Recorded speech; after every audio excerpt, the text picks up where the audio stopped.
Welcome to the Three Martini Lunch. Grab a stool next to Greg Columbus of Radio America and Jim Garrity of National Review. Three martinis coming up.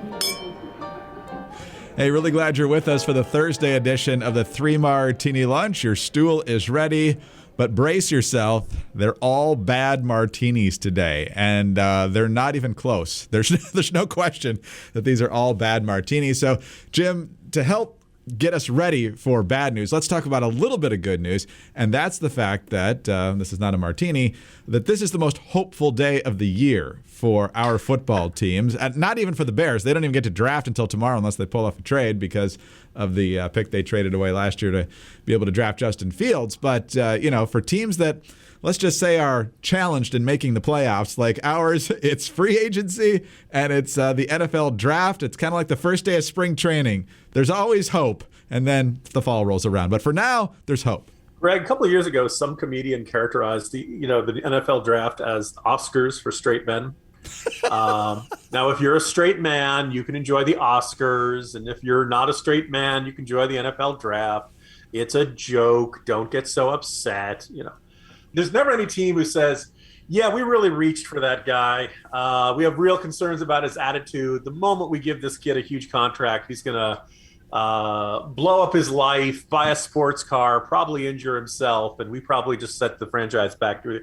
Everybody's convinced this was the guy we wanted. We're really glad he dropped to us, et cetera, et cetera. And so, as you said, hope springs eternal. Everybody feels good. Everybody feels like they didn't overpay in any trade. They didn't reach. This is the guy. Everything's fine.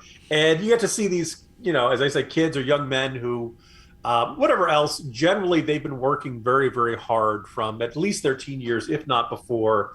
Someone told them, hey, you might have enough potential to go all the way to the professionals. And this is the reward for all of that hard work. And we can argue about whether college athletes should be paid, and we can argue about whether this is a system that is somewhat exploitative of young men, or whether these young men throw away the opportunity to get a good education in far too many cases. Just for once, for one day, every one of these guys gets to say, hey, you know what? Your dream came true. You worked hard and it happened. And now, thanks to a complicated formula, depending on what position you are and where you get drafted, you're going to get minimum like $1 million a year. Probably you're going to, a couple million a year, and it's going to ratchet up for the first 4 or 5 years of your career. Even if you get an ACL, you've got that, tear early on and you're never quite the same. You've got that signing bonus. You should have some good chance of having a good, comfortable, happy life from here on out. Obviously, it doesn't work out that way for all these guys, but yes, this is one of the reasons. It's one of those rare sporting events with enormous drama, but at least as far as we can tell, no immediate losers. Get ready for the phrase "tremendous upside" over the next few days. Great motor, as Mel Kiper is going to use the word "great motor" 364 times. He uses the term "great motor" more than the guys who are covering NASCAR. Yes, that's one of the great traditions of the draft, as well as Jets fans booing whoever you pick. There's only there are like some really prominent cases over time, and generally they turned out to be pretty good. I think you can make a case that Ken O'Brien would be remembered as a great quarterback if he hadn't been drafted in the same class as Jim Kelly, John Elway, and Dan Marino.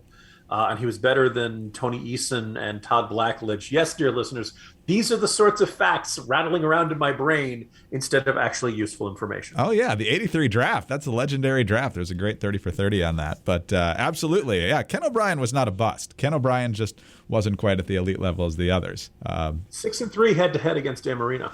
Yeah, they made the playoffs in 85, 86, maybe even a little bit later in the 80s. I don't know. But they were competitive back then. Anyway, let's talk about our actual bad martinis now. Hope you enjoyed the extended nice prelude there on the draft. But first up, the economy.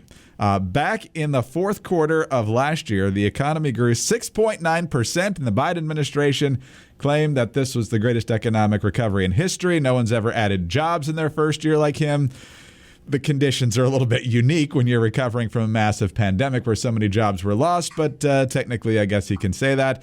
But now the economy is not growing. Well, it's growing, but just in the wrong direction. Real gross domestic product decreased at an annual rate of 1.4% in the first quarter of 2022, according to the advance estimate released by the Bureau of Economic Analysis. The GDP estimate released today is based on source data that are incomplete or subject to further revision by the source agency. There will be a revised number on May 26th. So it could be up. It's possible it could tick barely into positive territory. But, Jim, this is not what a lot of people were expecting, certainly not what the Biden administration was hoping for, and it's certainly not evidence that helps their narrative at all. Our economy is struggling despite some of the positive factors because of the rebounding from the pandemic. Inflation is terrible. Job creation is pretty good right now, but now we have negative economic growth, and regardless of why, and we can dig into that, there's no way to spin out of this. Yeah, and some folks who I respect a great deal, like Ed Morrissey and Scott Lincomb, are saying, well, this really may reflect more about how we're measuring the condition of the economy than the actual state of the economy. Ed asks if this really is as bad as it looks, and point out that this, consumer spending is up, business investment is up, although it's down a bit from the previous quarters, and so this doesn't have the hallmarks of a coming stagnation. And yes, it's great that unemployment is low. Wages have been increasing, but it's worth noting they have not been increasing at the pace of inflation. So your actual purchasing power, your real wages are not going particularly well. I feel a little vindicated this morning. Not that I take any pleasure in the fact the economy being bad, but last fall, it was October, National Review did an event down in Dallas, and Kevin Hassett, who'd been the former chairman of the Council of Economic Advisors under President Trump, offered this. He's usually the most cheerful guy in the world, and he offered this really dark prediction that, we're headed for a recession. And it's, I think his sense was it was going to be really bad. And he just kind of walked through a whole bunch of factors, most notably inflation and the challenges on that. But he walked through the supply chain issues and just kind of a general sense that, all of this was going to add up to the gross domestic product getting smaller. And we're going to have it for at least two. He foresaw at least 2 quarters, and that would make a recession. Recessions are traditionally when the GDP shrinks for 2 straight. Now, about a month or so after that, the quarterly GDP number came out, and it was 6.9, a really, really good number. So you're like, whoa, wait, oh my goodness, that's fantastic. Wow, and more than a few people dunked on what I'd written and said, well, was that recession coming? Ha, ha, ha. Well, here we are 3 months later, and we actually have 1 quarter of negative growth. And now the question is, how's it going to be next time? Now, there are a bunch of economists who say, okay, it probably won't be that way. But a whole bunch of these problems, it's not like the inflation is gone. Inflation clearly is still a serious problem. Supply chain issues are, you don't see nearly as many empty shelves, but obviously there are still long backlogs at the ports. Still have a labor shortage. I don't know about you, but I keep seeing, please be patient. We're short-staffed signs everywhere. There's still a help wanted sign in almost every business. And so now, a bunch of these problems have not worked themselves out.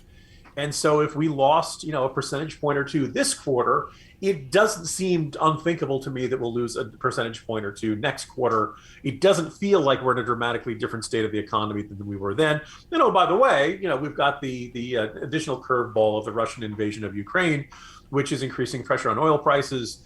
The oil price crisis, began well before the Russian invasion, but clearly the invasion isn't helping any. And as I roast in the corner, most places in the country, gas is still more than $4 a gallon. And God help you if you're in California, it's still in that high $5, $6 per gallon range. I think as long as that's happening, it's going to be really tough to see any genuine economic growth.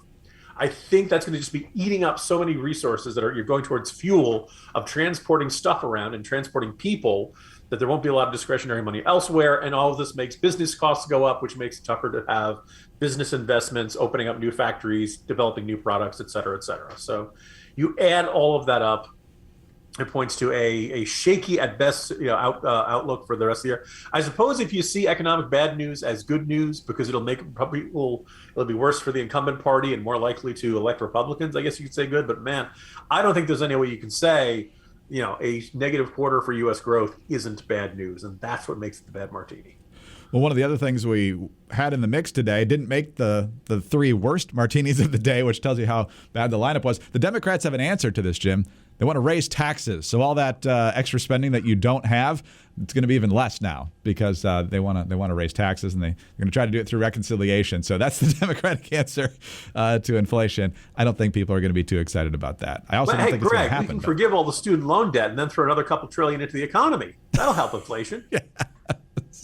Or we could just get helicopters and throw money out and hope to see how that works. So. Well, that happened in Gotham, and that didn't work out too well, as I recall. Jack Nicholson did that one. But nonetheless, yeah, the Democrats are putting on a clinic of tell me you don't understand economics without telling me you don't understand economics. They're doing it in different areas and different issues on a daily basis. So unbelievable. All right. Well, let's talk about one more piece of good news today, and that's the phenomenal deal you can still get. And during these inflationary times, you want good deals on the 6-piece MyPillow towel set. Love the towels every morning. Big, soft, fluffy, gets you dry super quick. Love the hand towels, love the washcloth. And the deal is still there. Regularly $109.99, now just a fraction of that. You can get it all for $39.99 a set. Listeners, if you've been listening regularly, I hope you feel like you know a little bit more about the economy and geography. Most notably, you probably know that the MyPillow 6-piece towel set is made from cotton grown right here in the United States. Now, other towels might feel good, but they don't absorb very well, or they absorb, but they don't feel good on your skin. They've got that lotiony feel. Every MyPillow towel is made from proprietary technology that makes them highly absorbent and soft to the touch. Each set comes with 2 bath towels, 2 hand towels, and 2 washcloths. They're available in a variety of colors and sizes. They're machine washable, and they come with a 60-day money-back guarantee and a 1-year limited warranty. For a limited time, get the MyPillow 6-piece towel set, regularly $109.99 for just $39.99 with the promo code Martini. Visit MyPillow.com/Martini or call 800-874-0104. You'll also find deep discounts on all MyPillow products, including the MyPillow mattress topper, MyPillow Giza Dream Sheets, and so much more. Get your 6-piece MyPillow towel set for only $39.99 today at MyPillow.com/Martini. Or call 800-874-0104. Once again, MyPillow.com/Martini.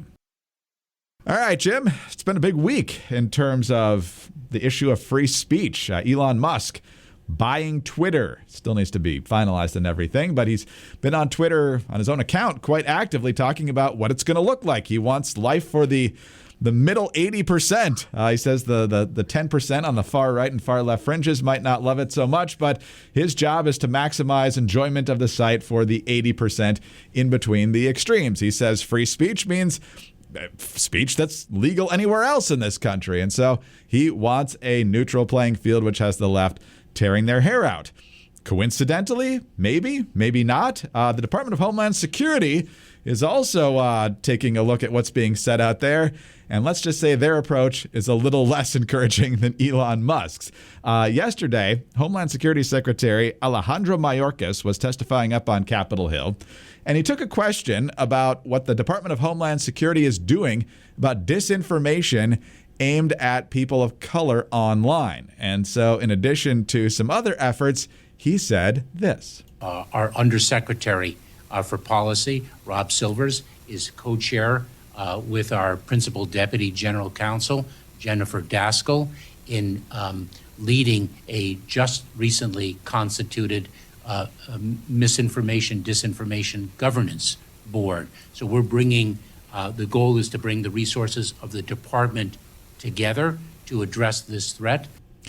Well, in addition to the creation of that, there's another person who's going to be the disinformation czar, and that person is Nina Jankowicz, who went on a long Twitter thread back during the later stages of the 2020 campaign, explaining in tweet after tweet how the Hunter Biden laptop was not a real story and how it was Russian disinformation. So with people like that running the show, Jim, I'm sure it'll be really neutral, and it won't be just about making sure the Democratic talking points get out there and conservative ones don't.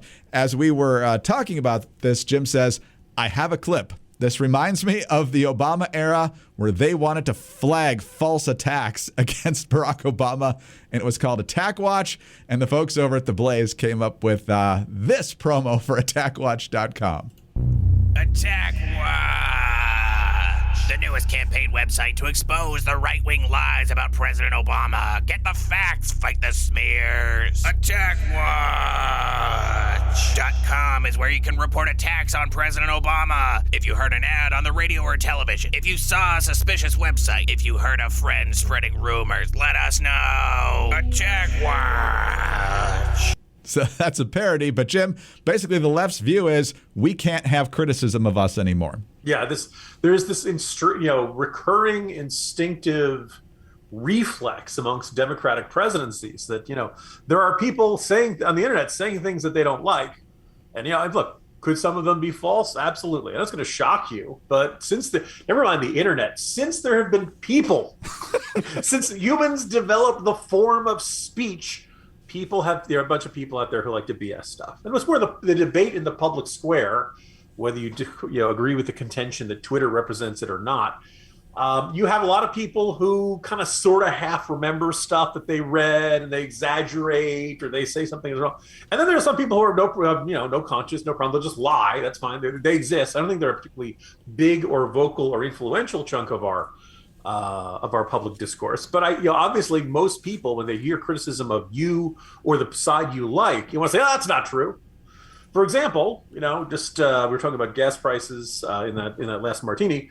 I put in a corner post on this, and somebody on the internet looked at me and said, where is this mythical station where gas is nearly $6 a gallon?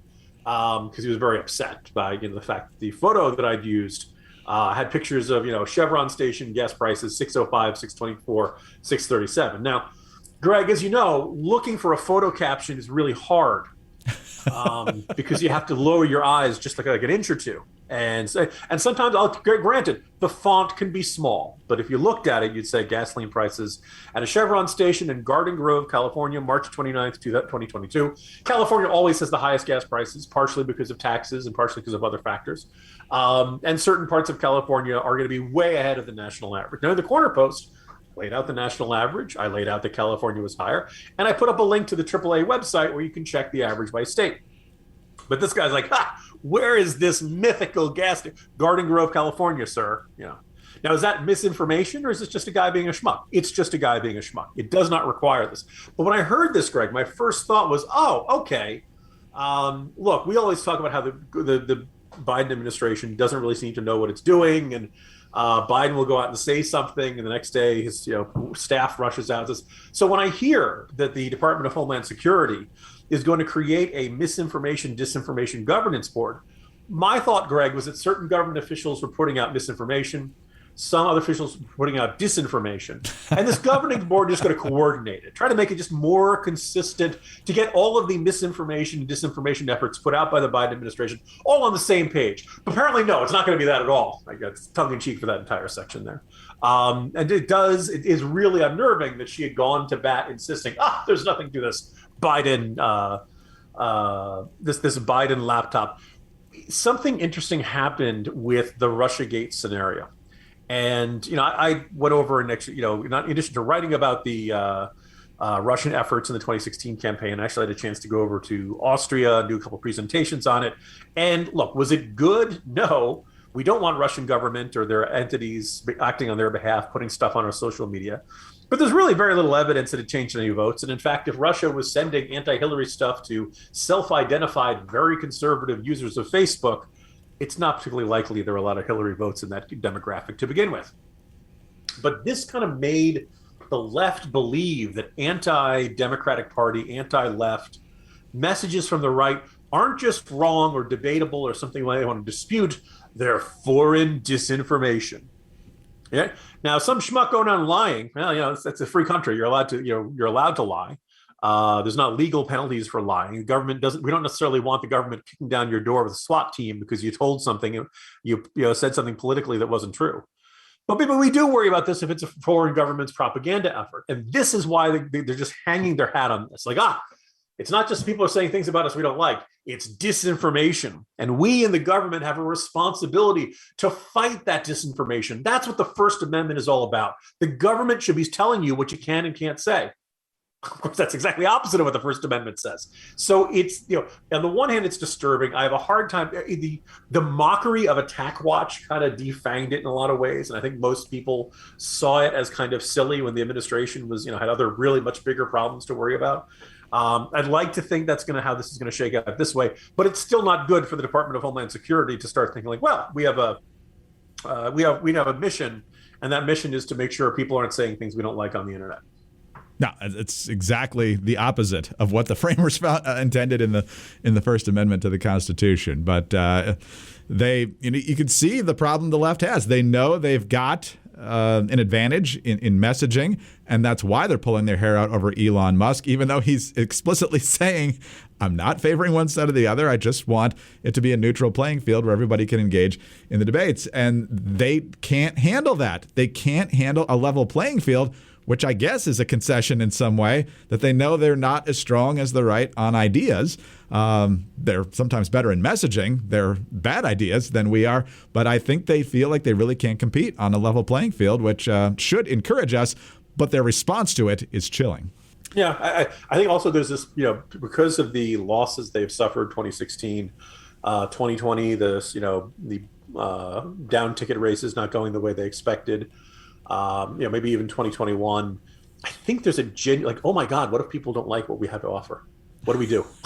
I think they're so shocked, not just to how unpopular their agenda is amongst demographics they expected to lose, working class whites, et cetera.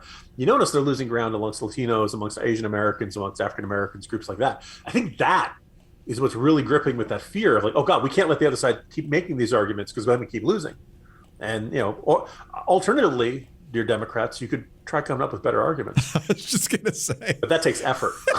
If they don't like your ideas, come up with better ideas.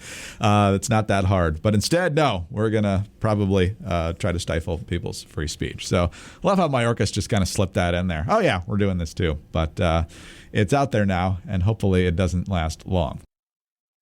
All right, Jim, let's move on to our third bad martini now. And we're in the second wave, I guess you could say, of the Russia-Ukraine war. The first wave did not go according to plan, as far as we can tell, for the Russians. The second wave is a bit more intense. But the way that folks are talking in Russia on state-controlled media, which is a significant factor in this, is very, very disturbing. Russian television is openly talking about nuclear warfare. You've got commentators on there saying there's only two ways this is going to end. Either Ukraine wins or we have World War III. And other people saying, I'm increasingly comfortable with the idea of having to use nuclear weapons because Russia is the one looking for peace, justice, and security in the region. So, the propaganda is running wild. But the fact that they're throwing that kind of rhetoric out there and those ideas out there suggests that the regime is at least okay with them talking about it, and you have to wonder why that is. And so, Jim, you've got other people in the United States paying close attention to this and seeing the ratcheting up of the rhetoric, and they don't see anything good happening in the near future there. Yeah, I was going to say, we're used to looking at Russian state media and their equivalent of CNN, their equivalent of Fox News. They're big cable talking head type shows, and they have their own equivalents of your Tucker Carlsons, your Don Lemons, whoever you think of as being like your standard primetime talking head / bloviator. They've got them, and obviously they're largely hewing to the Putin's the preferred regime storyline or narrative. But so obviously that can tell you, at least at minimum, what the state wants people to think. Now, something interesting has changed probably right around the time the Russian flagship went down in the Black Sea, is that the tone changed. I guess somewhere around that second month, it became impossible to continue to maintain the facade that everything was going fine, that this was not a war, it was merely a special military operation, and that Kiev would be seized and the Ukrainians would surrender any day now. They expected this to be done in a couple of days, and it wasn't getting done in a couple of days. In fact, it had stretched on for 2 months. So all of a sudden, the tone got angrier. It got more frightening, got more frightened and frightening. And apparently over the last couple of days, there's just been this open speculation of like, yeah, we're going to have to go nuclear at some point. The other truly, kind of the bizarre terminology you're seeing is that the assertion that NATO is a collective Hitler. It's Yes. bad enough that the Jewish Ukrainian leader Zelensky is a Nazi. Now apparently we're all Nazis too. We joke about the left seeing everybody they disagree with as Nazis, but apparently in the eyes of Russian state media, yes, everyone we disagree with is Nazis. And they have also talked about the general sense that they are fighting NATO. Now in this one, You could look at how much the NATO countries are giving arms to Ukraine. You could look at the intelligence sharing that the U.S. is doing. NBC News had a report that basically U.S. intelligence helped the Ukrainians shoot down several Russian jets. There may be on more solid ground. That's maybe not much nonsensical propagandistic, and I kind of wonder if there's a less humiliation. If we're going to lose, you lose to NATO. Well, okay, you're looking at NATO, probably collectively the most powerful military force on the planet. If you're just losing to the Ukrainians, that's really humiliating. That's really a sign in which you are no longer a superpower. But if there's only so much you can say we are at war with NATO until Russian policy starts to act like they are at war with NATO, and then I think listeners can grasp the unnerving implications of that. This could be something. I just have this sense that we are in this bizarre vice-like situation. On the one hand, we want the Ukrainians to do well. We know the Russians have committed unspeakable brutality and crimes and war crimes like Bucha. But at the same time, the worse this gets for Russia, the more desperate Putin gets, and the more likely it becomes that he does something. I don't know if that means chemical weapons. I don't know if that means he sets off a nuke as a demonstration on some Ukrainian mountaintop or something, or over the Black Sea. Conceivably, he could nuke a Ukrainian city. God, I hope he doesn't do that. I think right now we're kind of wondering, what does he do? And oh, by the way, we're getting closer and closer to that May 9th, Victory Day deadline. Maybe he does something right before then, or maybe he's already made his peace with the idea that he's not going to have a glorious victory to celebrate on May 9th. So we don't really know what to figure out. And look, it's possible this is just, Russian state media propaganda blowing off steam. They know it's getting badly, so they're airing out their fantasies of vengeance and things like that. But all in all, this is getting kind of unnerving and disturbing, and something we should be watching closely in the days and weeks to come. Yeah, Mike Mazar of the RAND Corporation with a long Twitter thread just a couple of days ago. You mentioned May 9th and what they refer to as Victory Day, marking the end of World War II. He says people he follows and talks with worry that Victory Day will be, quote, used as a fulcrum to mobilize a much larger force, and they predict that Moscow will use May 9th as the day on which the special military operation is officially framed as a war, and Putin demands national mobilization for a longer conflict. We don't know. That's not official, of course, but, we're only 11 days away from that, so we'll find out quite soon what Putin has in mind for that specific day or any other thing on his agenda in the near future. But chilling to say the least. So, Jim, glad we got to joke about the draft at the beginning, because the rest of it was pretty darn depressing. It would be just our luck to have a really phenomenal draft, and then nuclear war breaks out. That was the worst part of nuclear war, Greg. Well, that and all the dying. This was finally going to be the year, and now we've got nuclear holocaust. Jim, always putting it in perspective. That's why we appreciate you so much. Jim Garrity of National Review. I'm Greg Corombos of Radio America. Thanks so much for being with us today. Do subscribe to the podcast if you don't already. Please continue giving us your 5-star ratings and your kind reviews. We appreciate those greatly. Get us on your home devices. All you have to say is play 3 Martini Lunch podcast. Follow us on Twitter. He's at Jim Garrity. I'm at Dateline_DC. Have a great Thursday, and please join us on Friday for the next 3 Martini Lunch. Hi everyone, Steve Hilton here. You may have seen my show The Next Revolution on Fox News, but did you know about my podcast, California Rebel Base? I live in California. I suffer, along with millions of people, the consequences of the left-wing madness that we get shoved down our throats all the time by the Democrats who've been in charge here in what is pretty much a one-party state. Well, I've started this show, California Rebel Base, to fight back, to be a platform for all the rebels who are trying to change things and turn things around. And the reason it matters to everyone, wherever you live, is because, as we know, the left-wing madness that starts in California does not end in California. It can infect the whole country. So we need to fight back. To help us do that, make sure you join us at California Rebel Base. You can follow us on Apple, Spotify, YouTube, iHeartRadio, wherever you get your podcasts. We'd love to have you part of this movement.